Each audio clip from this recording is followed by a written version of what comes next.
특별하게 불편하지 않으시면 다 같이 자리에서 일어나셔서 말씀 봉독하실 때 함께 하시면 좋겠습니다. 누가복음 22장 14절에서 20절까지의 말씀, 제가 봉독하겠습니다. 때가 이름에 예수께서 사도들과 함께 앉으사 이르시되 내가 고난을 받기 전에 너희와 함께 이 유월절 먹기를 원하였노라.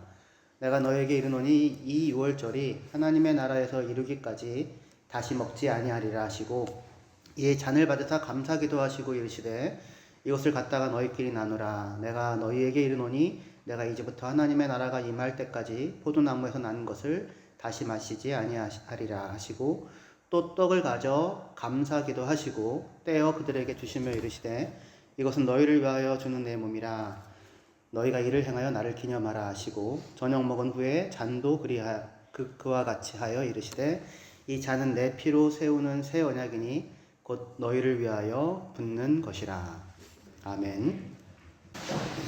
누가복음 22장 14절에서 20절까지의 본문으로 기억, 시간, 감사라고 하는 제목으로 함께 말씀 나누도록 하겠습니다.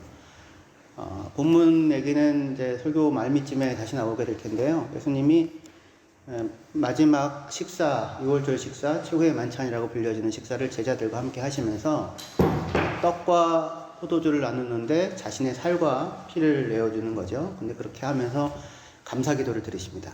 잔을 들고 감사기도를 드리시고 떡을 떼며 감사기도를 드리시고요.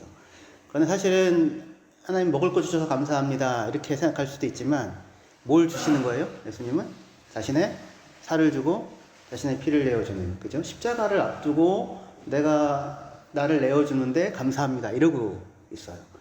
쉬운 감사할 수 있나? 이렇게 생각할 수 있는. 그런데 제자들은 아직도 정신 못 차리고 있는 상황입니다. 그런데도 불구하고 감사하며 그 시간을 앞을 향하여서 나아가고 계십니다. 예수님 어떻게 그렇게 하실 수 있나? 라고 하는 내용을 오늘은 기억, 시간, 감사라고 하는 제목을 가지고 살펴보도록 하겠습니다. 최근에 한국에서 방영되고 있는 드라마 중에 무인도의 디바라고 하는 드라마가 있거든요. 어떤 섬에서 사는 소녀가, 16살 된 소녀가, 이름이 서목한데, 가수를 꿈꾸는 소녀였습니다. 그런데 가정폭력에 시달려요. 아빠한테 맨날 맞고. 그래서 집을 탈출하려고 배를 타고 섬을 떠났다가 바다에 빠집니다. 그래서 조난을 당하고 무인도에 가서 15년 동안을 살게 돼요. 그리고는 31살의 나이에 우연히 섬에서 구출이 됩니다. 그리고 또 우연히 자기가 그렇게 가수를 꿈꾸면서 우상으로 삼았던 그 가수가 있거든요. 여가수 윤난주라고. 그 여가수의 공연에 그녀를 대신하여서 주위에서 노래를 부르게 돼요. 왜냐하면 이 가수는 한때 15년 전에는 유명한 최고의 가수였지만 지금 이제 한물간 가수여서 더 이상 라이브로도 노래할 수 없을 만큼 목 상태가 안 좋은 그녀를 위해서 대신 무대 뒤에서 노래를 부르게 되는데 너무나도 성공적으로 노래를 잘 불러서 인터넷 상에서 윤난주 전성기 시절보다 더 좋은 목소리로 돌아왔다 이러면서 화제가 됩니다. 그런데 자기가 그렇게 우상으로 생각하고 꿈꾸었던 가수의 모습을 이제 그녀를 대신하여 자기가 그렇게 사랑했던 꿈꿔왔던 가수를 대신하여 노래를 성공적으로 부른 뒤에 이렇게 그 목화가 대사를 해요. 지금 이 순간으로다가 나의 허무했던 15년의 의미가 생겨버렸어. 그렇게 얘기를 하거든요. 영상 잠깐만. 나는 무인도의 서목하다. 나는 말이여, 오늘 먼 훗날의 나를 봤어야. 나는 다음 따위는 모르겠어. 이 순간으로다가 나의 허무했던 15년의 의미가 생겨버렸어.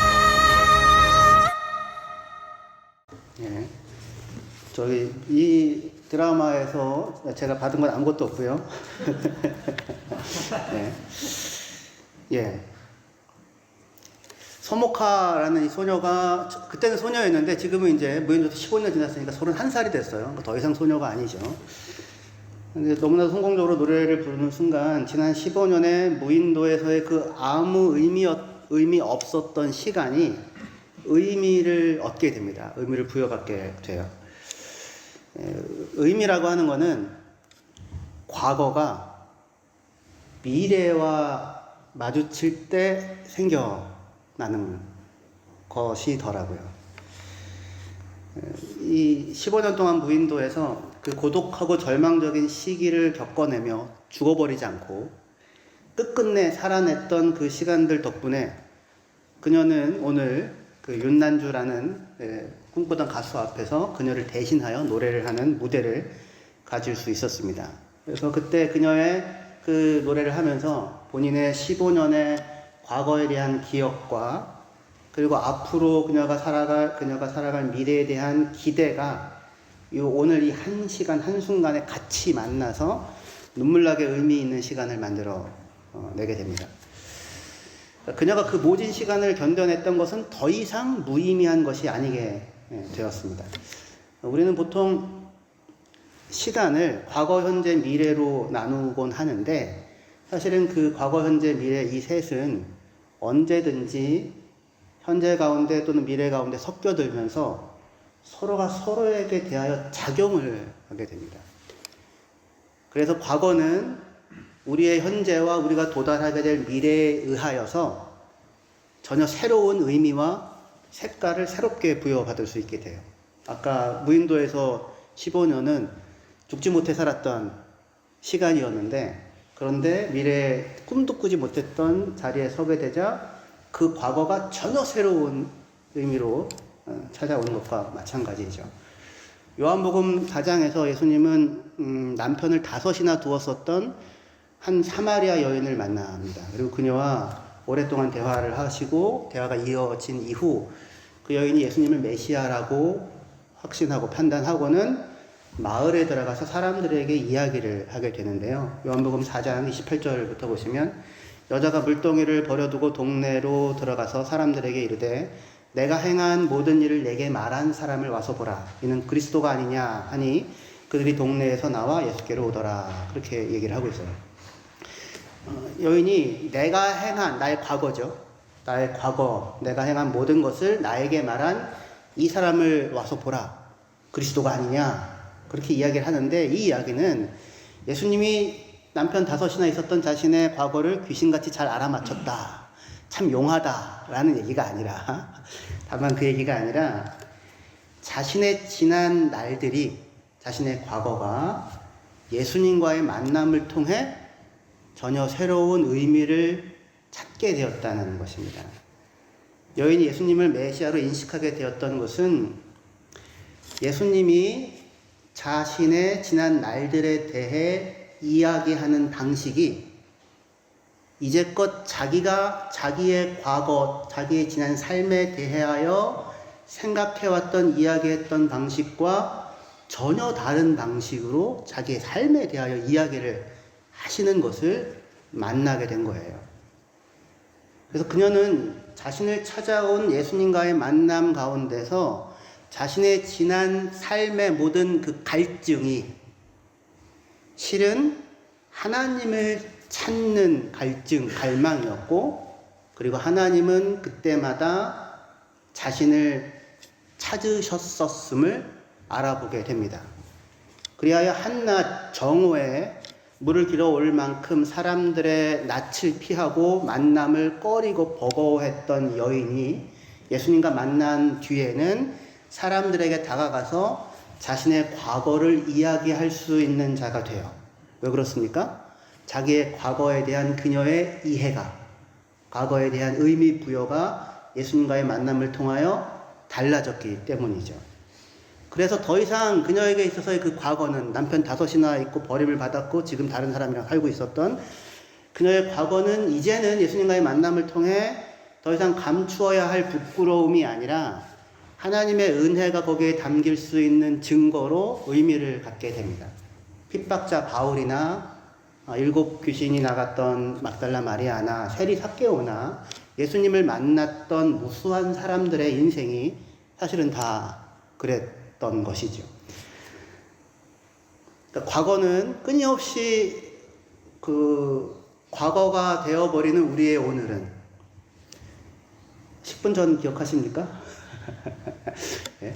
끊임없이 과거가 되어버리는 우리의 오늘은 우리가 맞게 되는 미래에 의하여서 언제든지 새롭게 그 의미를 부여받게 돼요. 우리는 우리의 과거가 고정불변일 것이라고 생각을 하곤 합니다. 한편 맞아요. 왜냐하면 우리는 과거로 되돌아가서 그것을 바꿀 수 있는 길은 없잖아요. 무슨 백투더 퓨처처럼 이렇게 돌아가가지고 바꿀 수. 그리고 영화 속에 보면 뭐 이렇게 바꾼다고 해서 뭐 별로 뾰족한 수가 없더라고요. 사실은. 한편으로는 우리는 과거로 돌아가서 그것을 바꿀 수는 없습니다. 그런 의미에서 과거는 고정되어져 있는 것이 맞아요. 하지만 과거의 의미는 과거 자체 속에 놓여 있는 게 아닙니다. 과거는 오늘에 의해 얼마든지 새롭게 의미를 부여받을 수 있고요. 우리의 오늘은 미래로 인하여서 역시 새로운 의미를 부여받을 수 있습니다. 우리는 시간이 과거에서 현재를 지나서 미래로 흘러가거나 또는 미래에서 현재를 지나 과거로 흘러가거나 이렇게 한 방향으로만 흘러간다고 이렇든 저렇든 생각을 하곤 합니다. 하지만 시간은 지금까지 얘기했던 걸 생각해 보면 과거, 현재, 미래가 서로 따로따로 존재하는 게 아니고요. 서로가 계속 영향을 주고 받게 돼요. 여러분들의 지난 날들은 과거는 오늘의 우리를 있게 하는, 오늘을 있게 하는 조건으로 우리의 오늘 가운데 살아 있게 됩니다. 과거는 우리 몸에 쌓이고요. 어떻게 살아왔는가가 정직하게 내 몸에 쌓이게 되잖아요. 과거는 우리의 몸에 쌓이고 우리가 살아가는 환경과 조건이 되어서 우리의 현재를 구성합니다. 그러니까 우리는 지금 현재 다만 지금 이 순간이 아니라 뭐와 같이 서 있는 거예요? 우리의 과거를 다 가지고 여기 서 있죠. 그리고 그 우리의 과거가 오늘 우리의 삶의 환경이 되고 조건이 돼요. 그렇죠? 그러니까 서로 분리되어져 있는 게 아니에요. 동시에 우리의 과거와 함께 있는 오늘의 현재는 우리가 맞게 될 미래로 인하여서 그 의미가 달라지고요. 그리고 심지어는 우리에게 미치는 그 과거의 영향력이 우리가 맡게 되는 미래의 일들에 의하여 바뀌기도 합니다. 끊임없이 나를 괴롭게 했던 지난날 과거의 그 고통스러운 기억이 요셉이 하나님과의 만남 속에서 그 하나님의 섭리를 발견하고 그리고 새롭게 의미 부여를 받으면서 그게 다만 형제들에 의해서 버림받았던 그 고통스러운 기억이 나를 괴롭게 하는 일로만 내게 영향을 미치는 게 아니라 하나님의 은혜가 하나님의 지혜가 측량할 수 없이 깊다고 하는 것, 우리의 최악에서도 하나님은 일하셔서 최선의 결과를 만드실 수 있는 분이라고 하는 만남, 그 깨달음 속에 더 이상 그 과거가 다만 아프게 나를 괴롭게 찌르는 것이 아닌 하나님의 은혜가 머무는 증거가 되어 내 삶을 풍성하게 하는 것으로 뒤바뀌기도 하죠. 그렇죠? 무인도의 디바라는 드라마에서 31살의 서목하가 자기의 우상이었던 가수를 대신하여 노래를 하는 꿈에도 상상조차 할 수 없었던 그때에는 무인도에서는 그 미래의 일로 인해 그녀의 15년간의 생활이 새로운 의미를 부여받게 되고 또는 사마리아 여인처럼 정오에 사람들의 눈을 피해 물을 들어오던 그 여인이 예수님과의 만남을 통해 자신의 과거를 바라보는 시선이 새롭게 되면서 오히려 자기의 과거를 가지고 하나님의 은혜를 이야기할 수 있는 사람이 되기도 하는 것입니다. 그러니까 과거와 현재와 미래는 서로 상관없이 존재하는 지나버린 과거, 아직 오지 않은 미래, 그리고 지금 현재 이렇게 따로따로 있는 게 아니고요. 내 삶 가운데서 언제든지 간에 새롭게 자신을 빚어 만들 수 있는 살아있는 것으로서 연결되어져 있어요. 어거스틴이라고 하는 유명한 그 사람은 시간에 대해서, 고백록에서 시간에 대해서 생각을 하면서 시간은 과거와 현재와 미래가 따로 이렇게 떨어져서 존재하는 게 아니고 지금 현재 안에 세 가지가 한꺼번에 다 작용하고 있구나라고 하는 그런 이해에 이르게 됩니다. 그래서 이렇게 삼중적 현재를 말해요. 그러니까 과거는 과거의 현재인 기억으로 여기 존재해요. 아까 우리 환영하면서 주의 사랑으로 사랑합니다 이렇게 노래를 불렀잖아요. 그거는 어디 갔습니까? 분명히 그 시간이 있었는데 없어졌나요? 어디에 있습니까? 제가 이렇게 얘기하니까 기억이 나시죠? 과거의 현재인 우리의 기억 가운데 과거가 현재에 존재하죠. 그 다음에 현재는요, 현재인 주목, 어텐션, 주목 가운데 여기 있어요. 우리가 주목하지 않으면 현재를 못 포착하고 지나갑니다.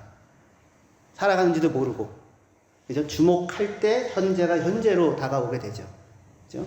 그래서 과거는 과거의 현재인 기억으로 여기 있고, 현재는 현재인 주목으로 여기 있으며, 미래는, 우리가 가고자 하는 미래는 우리의 기대 가운데, 미래의 현재인 기대 가운데 여기에 있죠. 그렇죠? 그 세 가지가 다 지금 오늘 가운데 숨쉬고 있어요.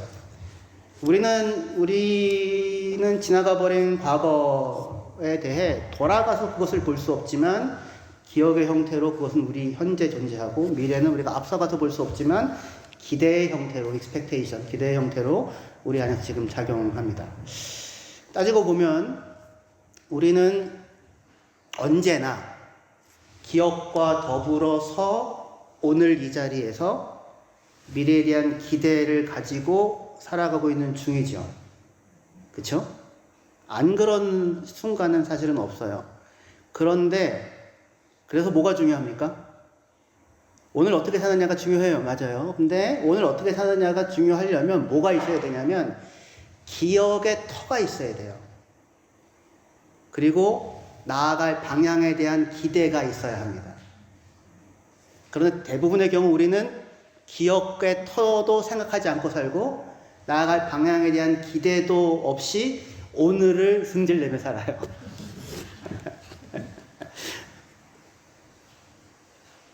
중요한 것은 그래서 뭐가 중요하냐면 우리의 과거와 현재와 미래 그 전체에 대하여 의미를 부여할 수 있는, 우리가 서 있을 수 있는, 오늘에 우리가 서 있을 수 있는 기억의 터와 오늘에 우리가 앞으로 나아갈 수 있는 기대, 우리에게 방향을 주는 기대가 동시에 우리에게 있어야 합니다. 기억할 것이 있어야 되고요.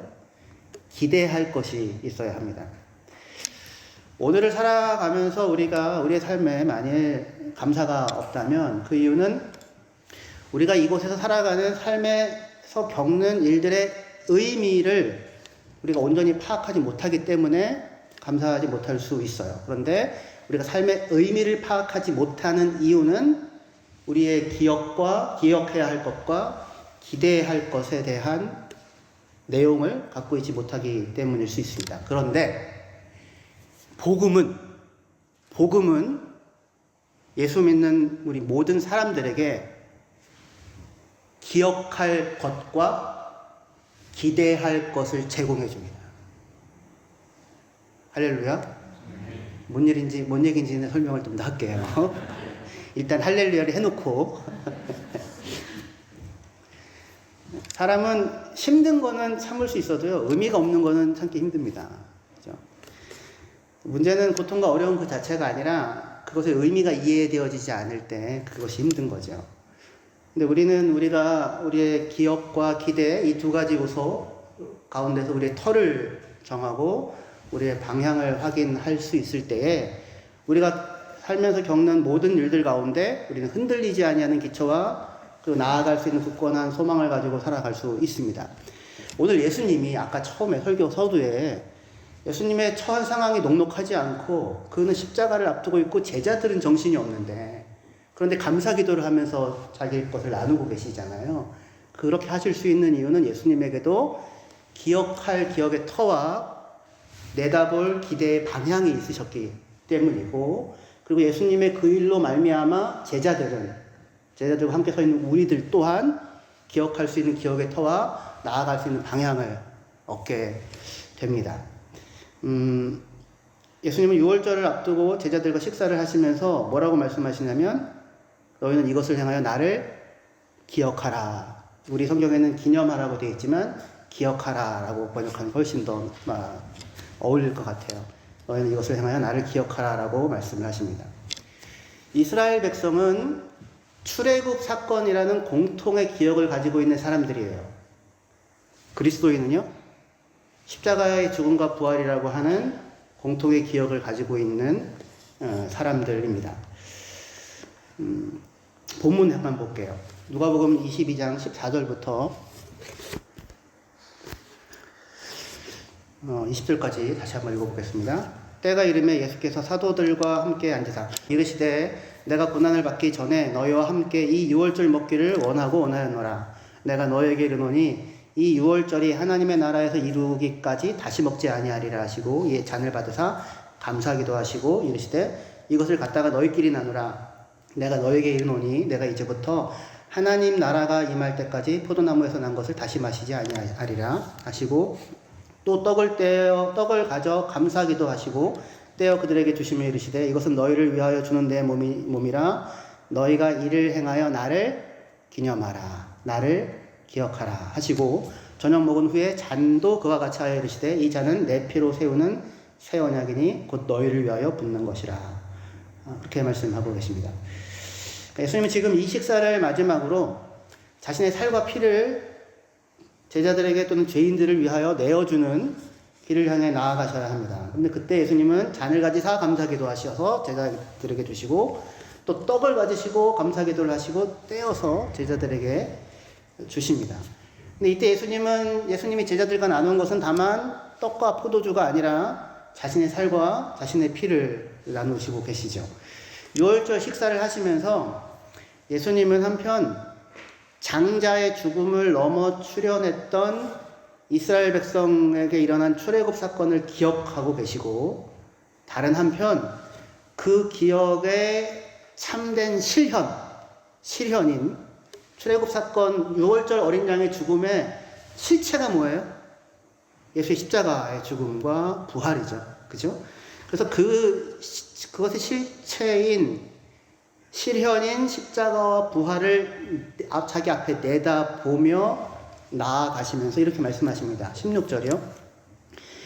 내가 너희에게 이르노니 이 유월절이 하나님의 나라에서 이루기까지 다시 먹지 아니하리라. 이렇게 얘기해요. 뭐가 이루어져야 된다고요? 유월절이, 그죠? 유월절이 어디에서 이루어져요?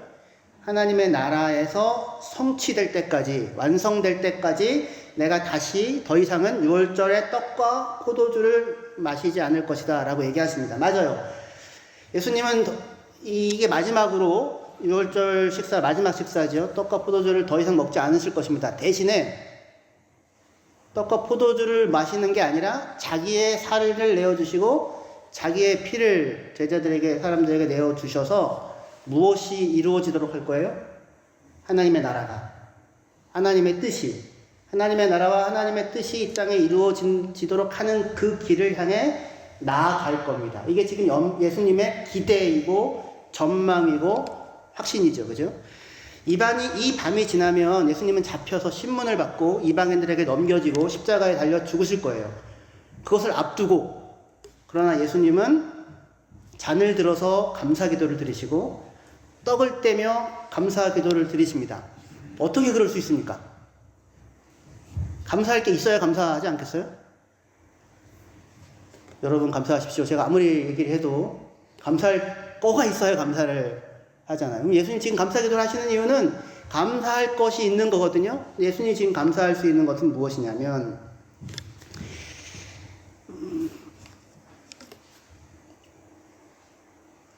예수님의 십자가와 예수님의 부활을 통하여서 이루어질 일이 무엇인지를 내다보실 수 있기 때문입니다. 지금 떡과 잔을 나누며 감사기도를 하시고 있는 예수님의 오늘 현재의 모습은 어떠하냐면 누가복음 22장 21절이요. 이게 지금 현실이거든요. 예수님의 그러나 보라 나를 파는 자의 손이 나와 함께 상위에 있도다. 인자는 이미 작정된 대로 가거니와 그를 파는 그 사람에게는 화가 있으리로다 하시니 그들이 서로 묻되 우리 중에서 이 일을 행할 자가 누구일까 하더라. 또 그들 사이에 그중 누가 크냐 하는 다툼이 난지라. 이게 지금 예수님의 현실이에요. 십자가를 앞두고 자신의 살과 피를 내어주시면서 제자들과 마지막 식사를 하시는 예수님의 오늘은 어떠합니까? 자신을 배신하고 돈 몇 푼에 팔아버리는 제자가 있고 또 그런 예수를 결국엔 다 버리고 도망할 것이면서 우리 중에 도대체 누가 이런 일을 할 것인가 라며 다른 이들을 지목하는 제자들이 있고 그리고 나서는 예수님의 상황은 아랑곳하지 않고 자기들 중에 누가 크냐를 놓고 다투고 있는 제자들, 그들과 함께하고 있는 오늘입니다. 그런데 그런 오늘 예수님은 자신의 살과 피를 내어주시면서 하늘을 우러러 감사의 기도를 드리고는 십자가를 향해 나아가고 그 뒤에 놓여져 있는 부활을 내다보고 있습니다. 그렇게 하실 수 있는 이유는 6월절 식사잖아요. 출애굽에서의 기억은 다만 과거의 기억일 뿐만 아니라 무엇에 대한 약속이 되냐면 미래의 성취에 대한 약속이 됩니다. 그 일을 하셨던 그분이 앞으로도 그 일을 이루실 것에 대한 약속이 될 수 있어요. 그래서 예수님은 오늘 그 6월절 식사를 참여하며 그 기억을 가지고 동시에 하나님의 나라의 성취를 기대하면서 앞으로 나아가고 계십니다. 제자들은 여전히 정신을 차리지 못하고 자신들이 터가 될 기억이 만들어지는 현장을 부끄러움과 실패, 두려움과 좌절로 채우고 있는데 무슨 얘기냐면 제자들은 지금 제자들의 미래에 대한 소망 또는 과거에 대한 기억 그것이 제가 이렇게 부를게요. 여러분들에게는 여러분들의 삶이 터할 수 있는 기억의 터가 있나요? 제자들의 오늘은 지금 예수님은 십자가를 앞두고 감사기도하며 자기 살과 피를 나눠주시면서 지금 그 마지막 시간을 지내고 있는데 이 식사가 지나고 나면 기도하러 가셨다가 잡히시죠? 그리고는 십자가에 신문을 받고 못 박히게 될 겁니다. 제자들은 다 도망을 가겠죠. 그죠? 그러면 좌절과 절망과 불안과 두려움 이런 거예요. 그런 제자들이 자신의 삶에 대하여 기억할 내용은 뭐가 전부입니까? 예수님이 그 심각한 상황에서도 나는 천지분간 못하고 누가 큰지 따지고 있었어. 이런 거잖아요. 나는 예수님을 버리고 도망갔어. 이게 그들의 기억의 전부이죠. 그렇죠? 근데 예수님의 기대 가운데는 뭐가 있습니까? 살과 피를 나눠주시고 십자가를 지시고 그 이후에 뭐 하실 거예요? 부활하시고 다시 제자들을 찾아오겠죠. 그리하여 제자들을 어디 위에 세워요? 예수의 십자가의 죽음과 부활이라고 하는 그 터 위에 제자들의 삶을 다시 세워 놓으시겠죠. 용서하고 사명을 다시 확인받고 앞을 향하여 나아갈 수 있는 그리하여 그들의 실패가 그들의 부끄러움이 그들의 천지분간 못하고 있는 그 어리석은 모습이 오히려 하나님의 신실하신 사랑과 예수 그리스도의 한결같은 은혜가 증거되고 담겨지는 기억으로 자신들에게 남겠죠. 그래서 항상 복음을 선포하는 자리에 제자들의 그런 모습들이 같이 담겨져 있는 거예요. 제자들 스스로가 자신이 기억할 만한 터를 만든 게 아니라 누가 그걸 만들었습니까? 예수께서 그 터를 만든 거예요. 예수께서 그들의 기억이 다만 부끄러움과 좌절과 절망으로 끝날 기억이 아니라 예수의 십자가와 부활 위에 그것을 세워 놓으심으로 15년의 의미 없었던 그 무인도에서의 삶이 예상치 못했던 우연한 만남 같은 그 만남을 통하여 새로운 의미를 부여받은 것처럼 이제는 끝장이구나 나는 그냥 가서 고기나 잡을래 라고 절망할 수밖에 없는 제자들의 삶 가운데 뜻밖의 찾아오신 예수님과의 만남과 그리고 그들을 다시 불러 세우시고 용서하시고 내가 너희를 위하여 내 살을 내어주었고 너희를 위하여 내 피를 흘렸다라고 하시며 그들을 용서하시고 다시 찾으시고 다시 사명을 줘서 보내시는 그 예수님과의 만남으로 말미암아 그들의 그 기억하고 기억하고 싶지조차 않은 그들의 그 날이 하나님의 은혜가 얼마나 크고 그의 사랑이 얼마나 어마어마한가를 증거할 수 있는 기억으로 남게 되죠. 그걸 누가 만들어내신 거예요? 예수께서. 모든 그리스도인들은 이 공통의 기억에 참여하는 사람들로서 예배하고 성찬에 참여합니다. 물론 우리 교회는 1년에 몇 번 성찬을 하지만 초대교회 당대에는 예배 안에 식사가 같이 들어가 있어요. 그래서 예배한다라는 말을 어떻게 쓰냐면 떡을 떼러 모인다 이렇게 씁니다. 그러니까 우리가 오늘 예배하고 추수감사 식사를 같이 하겠죠. 그때 우리는 뭘 기억합니까? 주의 은혜를 기억하죠. 성찬에 참여하여 우리가 주의 떡을 먹을 때 그것이 우리 몸 안에 녹아들죠. 그리하여 예수의 십자가와 죽음이 우리의 기억이 됩니다. 십자가와 부활은 여러분들의 기억입니까? 그건 예수님의 기억이고요. 제자들의 기억이죠. 그렇죠? 하지만 성찬에 참여할 때 우리가 예수님의 몸이라고 하면서 그걸 먹잖아요. 그리고 피라고 하면서 그것을 먹잖아요. 그럴 때 그것은 우리를 위하여 흘리신 피와 우리를 향하여 내어주신 살로서 우리에게 작용하죠. 출애굽 사건을 경험한 사람들은 누구였었어요? 출애굽 1세대였죠. 출애굽 사건은 누구의 기억입니까? 출애굽 1세대의 기억이에요. 하지만 그 이후에 오고 오는 모든 이스라엘 사람들은 뭘 먹어요? 6월절 식사에 참여하는 것으로 무엇을 자기의 기억으로 삼게 되냐면 출애굽 사건을 자신의 기억으로 삼게 되는 겁니다. 그죠? 오늘 우리 예배에 참여하고 우리 칠면조? 네. 식사에 같이 참여하면서 우리는 예수께서 우리를 위하여 내어주신 살과 예수께서 우리를 위하여 흘리신 피, 그것이 우리를 구원하신 십자가와 부활이었음을 우리 몸 안에, 우리 몸의 기억으로 삼을 수 있는 것입니다. 우리의 오늘은, 여러분들의 오늘은 어떻습니까?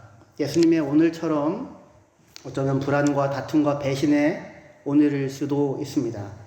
하지만 오늘 우리가 예배를 드리고 예배 후에 함께 식사를 나누면서 우리는 우리에게 기억의 터와 기억의 방향을 만들어주신 하나님을 만나고 하나님께 감사할 수 있고, 그리고 여전히 우리의 오늘을 새롭게 하실 수 있는 미래로부터 오시는 하나님의 나라의 임하심을 소망하며 앞으로 나아갈 수 있습니다. 하나님이 새롭게 하실 수 없는 과거는 없습니다. 소망 중에 감사하며 기대 가운데 앞으로 나아가 매 순간 감사와 찬양으로 하나님 앞에 설 수 있는 저와 여러분들 되시기를 주의 이름으로 축원합니다.